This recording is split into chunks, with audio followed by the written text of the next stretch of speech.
तर या तारखेला जमा होतील पीएम किसानच्या 18व्या हप्त्याचे 2000 रुपये। तर नमस्कार मित्रांनो, GK24 मराठीवर तुमचे स्वागत आहे आणि आज आपण पीएम किसानच्या 18व्या हप्त्याचे 2000 रुपये तुमच्या खात्यात कधीपर्यंत येतील याविषयी बोलणार आहोत।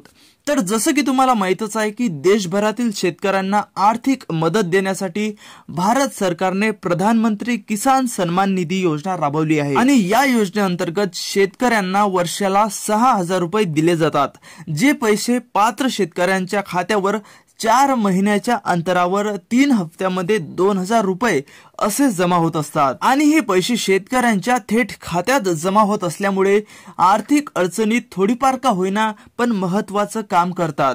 कारण आपल्याकडे सततची दुष्काळ, नापिकी नाहीतर पूरस्थितीमुळे पिकांचे बऱ्याच वेळा मोठ्या प्रमाणात नुकसान होत असते आणि अशा परिस्थितीत डुबते को तिनके का सहारा सारखे हे पैसे शेतकऱ्यांच्या कामात पडतात आणि त्यामुळेच ही योजना शेतकऱ्यांमध्ये बरीच लोकप्रिय आहे। तर आतापर्यंत या योजनेचे 17 हप्ते जमा झालेले आहेत आणि आता शेतकरी वर्ग आतुरतेने या 18व्या हप्त्याची वाट बघत आहे।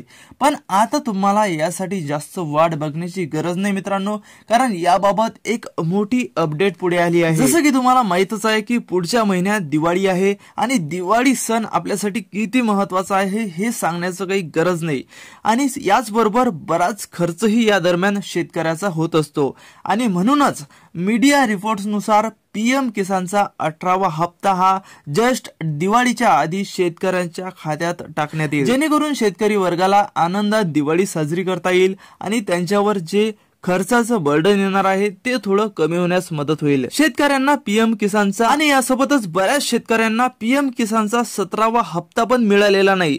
तर या सर्व शेतकरी बांधवांनी लवकरात लवकर ई KYC जरूर करून घ्या, जेणेकरून तुम्हाला 18वा हप्ता मिळण्यास अडचण निर्माण होणार नाही। तर ही होती मित्रांनो आजची महत्त्वाची अपडेट। तर अशाच माहितीपूर्ण व्हिडिओ सोबत भेटूया पुढच्या व्हिडिओमध्ये। तोपर्यंत नमस्कार आणि जाता जाता चॅनलला जरूर सबस्क्राइब करून जा। भेटूया पुढच्या व्हिडिओमध्ये।